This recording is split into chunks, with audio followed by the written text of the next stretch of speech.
ایک بزرگ ہے، بولو مسکرا کے سبحان اللہ، ان کا نام امام ابو یوسف ہے۔ کیا نام ہے؟ بہت بڑے قاضی القضات ہیں، چیف جسٹس ہیں، امام اعظم کے شاگرد خاص ہیں، بہت بڑے عالم، بہت بڑے ولی۔ اتفاق سے جن دنوں وہ امام اعظم کے پاس مسائل کا استنباط کر رہے تھے، مسائل شرعیہ کو نوٹ کر رہے تھے کاپی میں، ان دنوں امام ابو یوسف کا حال یہ تھا کہ ان کی شادی بھی ہو گئی تھی اور ان کے بچے بھی ہو گئے تھے۔ بولو مسکرا کے سبحان اللہ۔ تو پتہ یہ چلا شادی کے بعد بھی پڑھنا چاہیے، بچہ بھی ہو گیا پھر بھی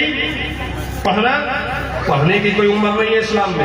اسلام نے جتنا زور پڑھائی پر دیا ہے کسی مذہب نے نہیں دیا، کسی دھرم نے نہیں دیا۔ اسلام میں پڑھائی کی عمر طے ہی نہیں ہے، ماں کی گود سے لے کر وقت آپ علم حاصل کرو، جس میدان میں قدم رکھو اس میدان کا علم حاصل کرو۔ آپ تجارت کرنے لگے ہو تو تجارت کرنے سے پہلے تجارت کا علم قرآن و حدیث اور شریعت کی روشنی میں حاصل کرو۔ آپ باپ بن گئے ہو، باپ کے حقوق قرآن و حدیث کی روشنی میں حاصل کرو۔ آپ دادا بن گئے ہو، دادا کے حقوق قرآن و حدیث کی روشنی میں حاصل کرو۔ آپ نیتا بن گئے ہو، لیڈر بن گئے ہو، لیڈر اور نیتا کے حقوق کیا ہے قرآن و حدیث کی روشنی میں حاصل کرو۔ اور جس میدان میں جب قدم رکھو اس سے پہلے کہ آپ کا میدان میں قدم پڑ جائے اس میدان کا علم حاصل کر لو۔ مسکرا کے بولیے سبحان اللہ۔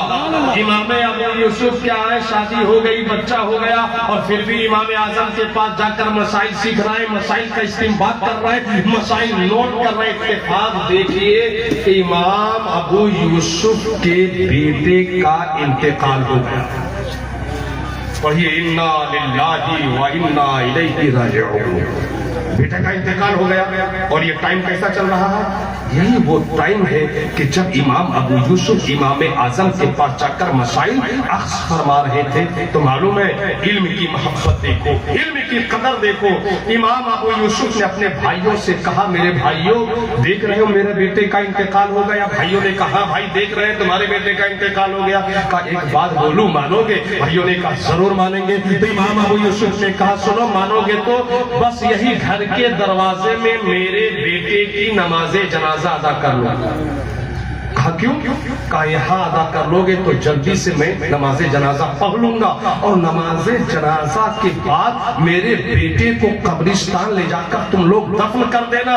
میں اپنے استاد امام اعظم کے پاس جا رہا ہوں کیونکہ اب ان کے پڑھانے کا ٹائم ہو گیا ہے۔ اٹھا کر دیکھو تمہاری مسلمانوں، یہ تمہارے امام ہے، عالم ربانی ہے، وقت کے امام ہے، اسلام میں قاضیوں کو ذات ہے، چیف جسٹس ہے، انہوں نے اپنے سگے بیٹے کی نماز جنازہ گھر کے پاس جلدی جلدی پڑھ لی، اور قبرستان نہیں گئے، بھائیوں کو جنازہ کے ساتھ بھیج دیا اور خود استاد کے پاس چلے گئے، اور جا کر علم حاصل کرنے لگے۔